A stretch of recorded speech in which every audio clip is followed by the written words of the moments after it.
जय हिंद दोस्तों, सीडीपी की और एक इम्पोर्टेंट टॉपिक में आप सभी का स्वागत है। दोस्तों आज के टॉपिक में जानेंगे एनएपी 2020 के बारे में, जहां से हर एक एग्जाम में ठीक है 2 से 3 क्वेश्चन पूछे जाते हैं।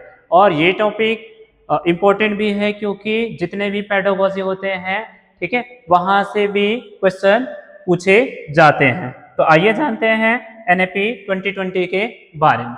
अगर एनएपी की बात की जाए ठीक है, नेशनल एजुकेशन पॉलिसी 2020 की बात की जाए ठीक है, तो इसकी जो घोषणा हुई थी वो 29 जुलाई 2020 को ठीक है। अगर इनकी घोषणा की बात की जाए तो इसकी घोषणा कब हुई थी? 29 जुलाई 2020 को मानव संसाधन जो विकास मंत्रालय है ठीक है, मानव संसाधन विकास मंत्रालय के जो मंत्री है ठीक है, कौन? रमेश पोखरियाल निशंक ठीक है। मानव संसाधन विकास मंत्रालय के जो मंत्री कौन है? रमेश पोखरियाल निशंक ठीक है। इसके द्वारा राष्ट्रीय शिक्षा नीति 2020 की घोषणा की गई थी। और यह जो घोषणा हुआ था वो 34 साल पुरानी ठीक है। यह जो 2020 एनएपी 2020 की जो घोषणा हुआ था वो 34 साल पुरानी राष्ट्रीय शिक्षा नीति 1986 को प्रतिस्थापित करके बनाया गया था ठीक है। जो एनएपी 2020 था ठीक है, उसको 34 साल पुरानी राष्ट्रीय शिक्षा नीति 1986 को प्रतिस्थापित करके बनाया गया था। और जो राष्ट्रीय शिक्षा नीति है ठीक है, उसके निर्माण के लिए जो इसरो के प्रमुख थे ठीक है, जो राष्ट्रीय शिक्षा नीति इसके निर्माण के लिए इसरो के प्रमुख के कस्तूरी रंजन ठीक है, इसरो के प्रमुख के कस्तूरी रंजन की अध्यक्षता में एक विशेष समिति बनाई गई थी। और यह समिति मई 2019 को ठीक है, मई 2019 को राष्ट्रीय शिक्षा नीति 2020 का मसौदा तैयार करती है ठीक है। इसरो के प्रमुख के कस्तूरी रंजन की अध्यक्षता में एक समिति बनाई जाती है ठीक है, जो राष्ट्रीय शिक्षा नीति 2020 का एक मसौदा तैयार करता है ठीक है। इस तरह से 1986 ठीक है, जो राष्ट्रीय शिक्षा नीति था 1986 को प्रतिस्थापित करके एनएपी का ठीक है बनाया गया था। अब जानते हैं एनएपी ठीक है, एनएपी 2020। इससे पहले सबसे पहले बात की जाए ठीक है, जो राष्ट्रीय शिक्षा नीति था, सबसे पहली राष्ट्रीय शिक्षा नीति की बात की जाए तो ये बनाया गया था राष्ट्रीय शिक्षा नीति 1968 में ठीक है। और ये किसके कार्यकाल में बनाया गया था? इंदिरा गांधी के कार्यकाल में ठीक है। जो सबसे पहले जो शिक्षा नीति था ठीक है, वो बनाया गया था 1968 को इंदिरा गांधी के कार्यकाल में, जिसका सुझाव किसने दिया गया था? कोठारी आयोग के द्वारा ठीक है। जो सबसे पहला जो शिक्षा नीति है 1968, उसकी सुझाव कोठारी आयोग के द्वारा दिया गया था। वही दूसरी शिक्षा नीति की बात की जाए ठीक है, दूसरी जो शिक्षा नीति था वो था 1986 ठीक है, राष्ट्रीय शिक्षा नीति 1986। और ये बनाया गया था राजीव गांधी के कार्यकाल में ठीक है। दूसरी शिक्षा नीति था 1986, वो राजीव गांधी के कार्यकाल में बनाया गया था। इसमें एक मॉडल दिया गया था ठीक है, 10+2+3 ठीक है। जो दूसरी शिक्षा नीति है उसमें 10+2+3 का मॉडल दिया गया था।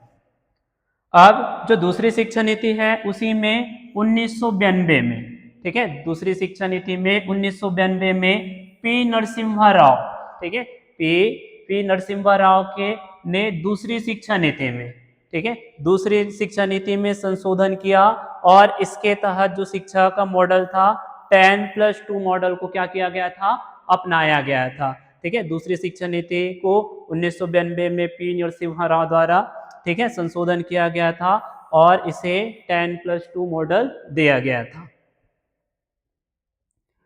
अब यही जो 10+2 ठीक है, वर्तमान में भी 10+2 जो स्कूली शिक्षा व्यवस्था है, जो 3 से 18 वर्ष के जो सभी बच्चे हैं ठीक है, उसके लिए पाठ्यचर्या और शिक्षण शास्त्री के आधार पर ठीक है, जो एनएपी 2020 था उसमें ठीक है 5+3+3+4 ठीक है, 5+3+3+4 का मॉडल को अपनाया गया था ठीक है। जो एनएपी 2020 था वो 10+2 के स्थान पर किसको?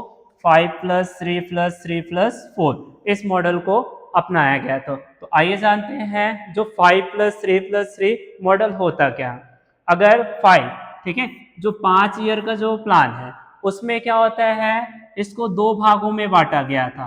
पहला था वो जो 3 ईयर का, ठीक है, 3 ईयर का था, वो क्या था, प्री स्कूली था, ठीक है, प्री स्कूली था, साथ ही में क्या था, आंगनबाड़ी था, आंगनबाड़ी, ठीक है, आंगनबाड़ी की व्यवस्था किया गया था। और जो दो दो था, ठीक है, 3+2 में बांटा गया था, तो ये जो 2 साल था उसमें कक्षा 1 और 2, ठीक है, कक्षा 1 और 2 स्कूली शिक्षा की व्यवस्था किया गया था, ठीक है। तो जो पहले के जो 5 साल थे उसमें 3 साल क्या करेंगे, प्री स्कूली या आंगनबाड़ी करेंगे, और जो 2 साल रहेंगे उसमें क्या करेंगे, कक्षा 1 और 2, ठीक है, में प्रवेश लेंगे। और ये जो 5 ईयर था, ठीक है, वो इसमें क्या होता था, जो शिक्षा का माध्यम होता था, ठीक है, वो खेल खेल में या मनोरंजन के लिए होता था, और साथ साथ में ये बच्चों के सीखने के लिए होता था, ठीक है। इसमें पढ़ाई को किसी प्रकार के कोई दबाव नहीं दिया जाता था। ये क्या होता था, इसका मुख्य उद्देश्य ये था, ठीक है, कि बच्चों को सीखने में रुचि पैदा करना था। अगर जो 5 ईयर प्लान की बात किया जाए, ठीक है, जो प्रारंभिक शिक्षा होती है उसकी बात किया जाए, तो ये बच्चों के सीखने में रुचि पैदा करना था। अब जो दूसरा था वो था 3, ठीक है, 5+3 था, तो 3 था, तो इसको, ठीक है, इसमें कक्षा 3 से, ठीक है, कक्षा 3, 4 और 5, ठीक है, कक्षा 3, 4 और 5 इसको शामिल किया गया था, जिसमें विषय वस्तु जो होता है वो विभिन्न गतिविधियों के माध्यम से सीखा जाता है, ठीक है। इसमें जो भी विषय वस्तु को शामिल किया जाता है उसे विभिन्न गतिविधियों के माध्यम से सीखा जाता है। और ये इसका मुख्य उद्देश्य, ठीक है, जो दूसरा 3 ईयर का प्लान था उसका मुख्य उद्देश्य था बुनियादी शिक्षा को मजबूत करना था, ठीक है, जो बच्चों की जो बुनियादी शिक्षा था उसको मजबूत करना था। और उसके बाद नेक्स्ट जो 3 ईयर का प्लान था, ठीक है, वो कक्षा, ठीक है, कक्षा 6, 7, 8, ठीक है, जो मिडिल क्लास होते हैं 6, 7, 8, ठीक है, वहां से इसका 3 ईयर का प्लान किया गया था, जिसमें विषय वस्तु, ठीक है, एक निश्चित विषय वस्तु को पढ़ाया जाता था। साथ ही साथ इसमें, ठीक है, विषय वस्तु के साथ साथ इसमें प्रोजेक्ट वर्क भी सिखाया जाता था। और इसका मुख्य उद्देश्य ये था, ठीक है, कि इसमें तर्क शक्ति का विकास करना था, ठीक है, इसमें तर्क शक्ति के साथ साथ क्या, ठीक है, और उसके कौशलों का विकास करना होता था। और साथ साथ में जो कक्षा 6वीं से होता था, ठीक है, वोकेशनल शिक्षा भी प्रदान किया जाता था। जो वोकेशनल शिक्षा की बात की जाए तो ये कक्षा 6वीं से ही प्रदान किया जाता था। और लास्ट के जो 4 ईयर प्लान थे, ठीक है, लास्ट के जो 4 ईयर प्लान है, ठीक है, जैसे 5+3+3, अब जो लास्ट के जो 4 ईयर प्लान होता था वो कक्षा, ठीक है, कक्षा 9वीं से 12वीं तक की होता था, ठीक है, कक्षा 9वीं से 12वीं तक का होता था, जिसमें, ठीक है, अपने हिसाब से कोई एक, ठीक है, सब्जेक्ट चुनने का इसमें मेथड था। जैसे कोई भी जैसे साइंस चुन सकते थे, साइंस बैकग्राउंड, या कॉमर्स या आर्ट, इस तरह से कोई एक सब्जेक्ट चुनने का इसमें ऑप्शन था। और इसका जो मुख्य उद्देश्य ये था, ठीक है, कि जो शिक्षा है उसको भविष्य के लिए निर्माण, ठीक है, भविष्य के जो निर्माण या जो उसकी नींव है, ठीक है, उसको मजबूत करना था, ठीक है, भविष्य के लिए निर्माण या जो जीवन कौशल होता है उसको मजबूत करना था। इस तरह से 5+3+3+4, ठीक है, ये मॉडल बहुत ही ज्यादा इंपॉर्टेंट है, यहां से क्वेश्चन भी बनते हैं। अब जानते हैं एनएपी, ठीक है, एनएपी में जो उच्च शिक्षा होता है, ठीक है, जो नई शिक्षा नीति था उसके अनुसार इसमें जो शोध करने वाले छात्र थे, ठीक है, जो उच्च शिक्षा की बात की जाए तो इसमें शोध करने वाले छात्र के लिए जो स्नातक की डिग्री थी, ठीक है, स्नातक डिग्री के लिए ये 4 वर्ष कर दिया गया था, ठीक है, 4 वर्षीय पाठ्यक्रम का आयोजन किया गया है, जिसमें जो प्रथम वर्ष होगा, ठीक है, प्रथम वर्ष पास करने वाले को एक सर्टिफिकेट कोर्स कहा जाएगा, ठीक है। प्रथम वर्ष पास करने वाले को एक सर्टिफिकेट कोर्स कहा जाएगा, उसके अनुसार एक सर्टिफिकेट दिया जाएगा। द्वितीय वर्ष जो 2 वर्ष पूर्ण कर चुका है, ठीक है, शिक्षा में जो 2 वर्ष पूर्ण कर चुका है उसे कहा जाएगा डिप्लोमा कोर्स, ठीक है। प्रथम ईयर अगर पास करता है तो उसे बोला जाएगा सर्टिफिकेट, और जो 2 वर्ष पूर्ण कर चुका है, ठीक है, उसे बोला जाएगा क्या, डिप्लोमा कोर्स। और अगर, ठीक है, तृतीय 3 वर्षीय अगर शिक्षा पूर्ण करते हैं, ठीक है, अगर 3 वर्षीय शिक्षा पूर्ण करते हैं तो इसे स्नातक की डिग्री प्रदान की जाएगी, ठीक है। 3 वर्ष अगर शिक्षा पूर्ण करते हैं तो इसे क्या कहा जाएगा, स्नातक डिग्री या स्नातक की डिग्री प्रदान की जाएगी।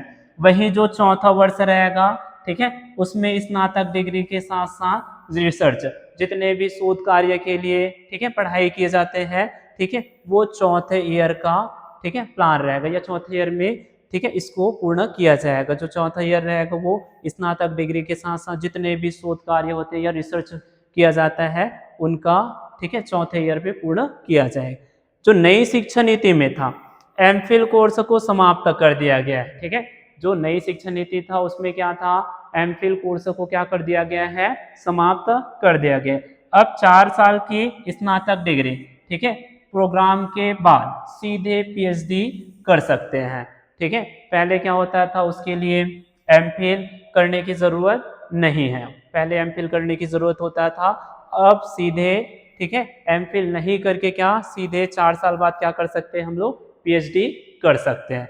इस तरह से, ठीक है, नई शिक्षा नीति ने 4 वर्षीय पाठ्यक्रम तैयार किया था, जिसमें प्रथम वर्ष को सर्टिफिकेट कोर्स, 2 वर्ष पूर्ण वाले को डिप्लोमा कोर्स, और 3 वर्ष पूर्ण करने वाले को स्नातक डिग्री, और 4 वर्ष पूर्ण करने के साथ स्नातक डिग्री के साथ रिसर्च में, ठीक है, स्थान दिया जाता था, ठीक है। और 4 वर्ष पूर्ण करने के बाद, ठीक है, वो सीधे पीएचडी कर सकता है। इसमें एमफिल को क्या कर दिया गया है, समाप्त कर दिया गया। अब जो, ठीक है, जो एनएपी होता है उसको, ठीक है, HECI, ठीक है, जो हायर एजुकेशन, ठीक है, कमीशन ऑफ इंडिया होता है, ठीक है, उसको, उसके लिए, उसके हिसाब से ही, ठीक है, एनएपी का निर्माण के लिए 4 संस्थाएं बनाए गए।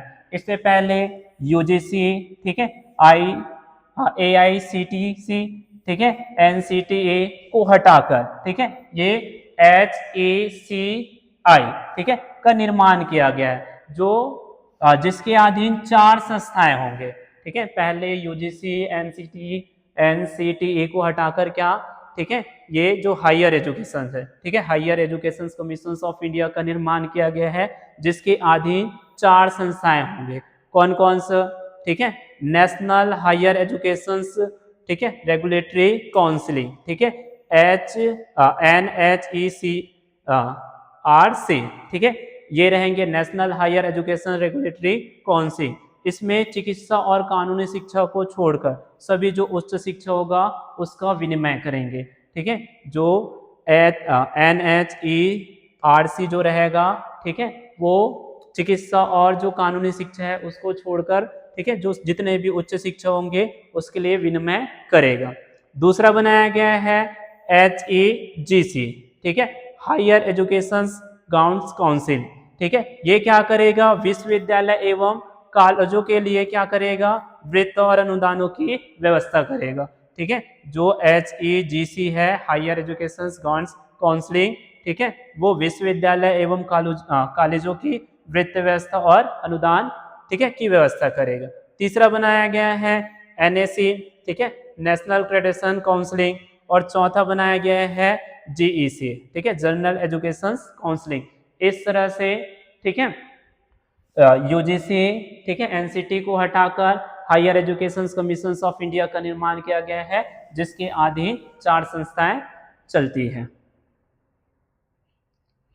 अब जो, ठीक है, जो NEP था उसमें GER, ठीक है, ग्रॉस इन्वॉल्वमेंटल, ठीक है, रेशनल, इसका लक्ष्य रखा गया है, जिसके तहत जो नई शिक्षा नीति होंगे उसमें GDP का 6% खर्च करने का लक्ष्य रखा गया है, ठीक है। GER के तहत, ठीक है, नई शिक्षा नीति में, ठीक है, GDP का 6% खर्च करने का लक्ष्य रखा गया है। साथ ही साथ जो नई शिक्षा नीति के तहत वर्ष 2030 तक, ठीक है, साथ ही साथ जो नई शिक्षा नीति के तहत वर्ष 2030 तक स्कूली शिक्षा में 100% GER, ठीक है, ग्रॉस इनवॉल्वमेंट रेशनल का लक्ष्य रखा गया है, ठीक है। और उच्च शिक्षा नीति में, ठीक है, GER का 2035 तक, ठीक है, जैसे शिक्षा नीति में बात की जाए तो स्कूली शिक्षा व्यवस्था में 100% का लक्ष्य रखा गया है 2030 तक का, ठीक है। और उच्च शिक्षा में, ठीक है, उच्च जो कक्षाएं होते हैं उसमें 2035 तक का 50% का लक्ष्य रखा गया है। और इसके साथ साथ छात्रों के प्रगति के लिए मूल्यांकन के लिए, ठीक है, छात्रों की प्रगति का मूल्यांकन के लिए परख नामक, ठीक है, एक राष्ट्रीय आकलन केंद्र की स्थापना किया गया है, ठीक है। जो छात्रों की प्रगति के मापने के लिए कौन सा परख, ठीक है, परख नामक एक राष्ट्रीय आकलन केंद्र की स्थापना किया गया है। इस तरह से इनके जितने भी पॉइंट हैं, ठीक है, वो सभी इंपॉर्टेंट है और यहाँ से क्वेश्चन बनते हैं। देखो, ठीक है, अब स्किल कौशल आधारित जो स्किल एजुकेशन है उसमें 6वीं से वोकेशनल एजुकेशन की शुरुआत की जाएंगे, ठीक है, 6वीं से ही वोकेशनल एजुकेशन की शुरुआत की जाएंगे। साथ ही साथ coding, guarding, electric work, carpentry, ठीक है, AI, रोबोटिंग, 3D पेंटिंग और इंटर्नशिप इत्यादि को क्या किया गया है, अनिवार्य किया गया है, ठीक है। जो कौशल आधारित शिक्षा है वो 6वीं से ही प्रारंभ किया गया है। अब जो NAP होंगे, ठीक है, उसके तहत सभी जो स्टूडेंट होंगे उसकी एक ABCD ID होंगे, ठीक है, एकेडमिक बैंक ऑफ क्रेडिट, ठीक है, एकेडमिक बैंक ऑफ क्रेडिट होंगे, जिसके अनुसार, ठीक है, कि जो भी छात्र होंगे उसके लिए एक डिजिटल खाता होंगे। खाता कहने का मतलब जो भी छात्र जितने भी डिग्री प्राप्त करते जाएंगे उसे एक ABCD ID में रखा जाएंगे, ठीक है, क्रेडिट करके क्या करेंगे, जमा करेंगे। जो कॉलेज बदलने पर भी नुकसान नहीं होगा। कहने का मतलब अगर आप, ठीक है, कोई भी सब्जेक्ट जैसे BA ही कर रहे हैं, ठीक है, BA 1 साल करने के बाद क्या कर देते हैं, दूसरे साल कुछ कारणवश क्या कर देते हैं, गैप कर देते हैं। तो अगर आप नेक्स्ट उसके बाद जो तीसरे साल है BA को कंटिन्यू करना चाहते हैं, ठीक है, तो उसके लिए आपका क्रेडिट क्या रहेंगे, जो BA फर्स्ट ईयर में रहेंगे ABCD ID के रूप में वो आपका क्रेडिट जमा रहेंगे, ठीक है, जो एक फायदेमंद क्रेडिट होगा, ठीक है। चाहो तो आप कभी भी इस कोर्स को आगे कंप्लीट कर सकते हैं। इसका नेक्स्ट IMP पार्ट है, ठीक है, 360 डिग्री होलिस्टिक प्रोग्रेस कार्ड, ठीक है, जो 360 डिग्री होलिस्टिक प्रोग्रेस कार्ड होंगे, ठीक है, और ये रहेंगे शिक्षा स्तर पर, ठीक है, जो स्कूली शिक्षा है, ठीक है, स्कूली शिक्षा, और ये रहेंगे क्या, उच्च शिक्षा, ठीक है, जो ABCD ID है वो रहेंगे उच्च शिक्षा के लिए, और जो 360 डिग्री होलिस्टिक प्रोग्रेस कार्ड रहेंगे वो रहेंगे स्कूली शिक्षा के लिए।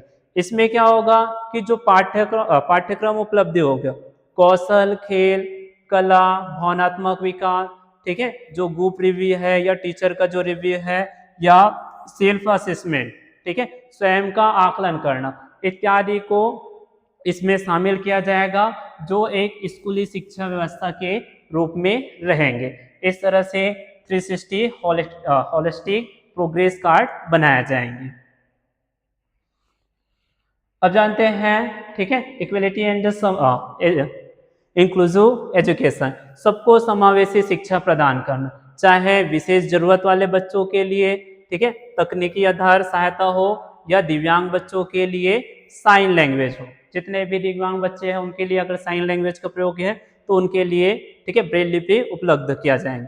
वही जो ट्राइबल स्टूडेंट होंगे उसको विशेष सहायता प्रदान किए जाएंगे, ठीक है, और इसके लिए GIF, ठीक है, जेंडर इंक्लूसिव फंड, इनके लिए उपलब्ध कराए जाएंगे। जितने भी, ठीक है, जो बच्चे रहेंगे उसके लिए GIF फंड उपलब्ध कराए जाएंगे, ठीक है।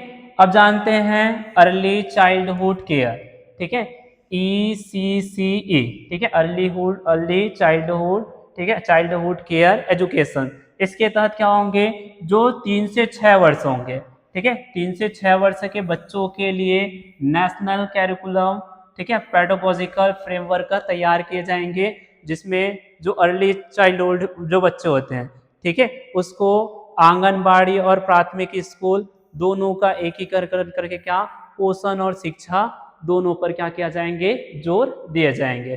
ठीक है, जो 5 ईयर प्लान होते हैं उसमें क्या, ठीक है, जो स्कूली शिक्षा और जो आंगनबाड़ी, ठीक है, प्री स्कूली शिक्षा रहता है और कक्षा 1 और 2 होता है, उन दोनों को एकीकरण करके क्या पोषण और शिक्षा दोनों पर क्या किए जाएंगे, जोर दिए जाएंगे। इस तरह वीडियो और कंटेंट अच्छा लगा तो चैनल को लाइक सब्सक्राइब शेयर जरूर कीजिए। धन्यवाद।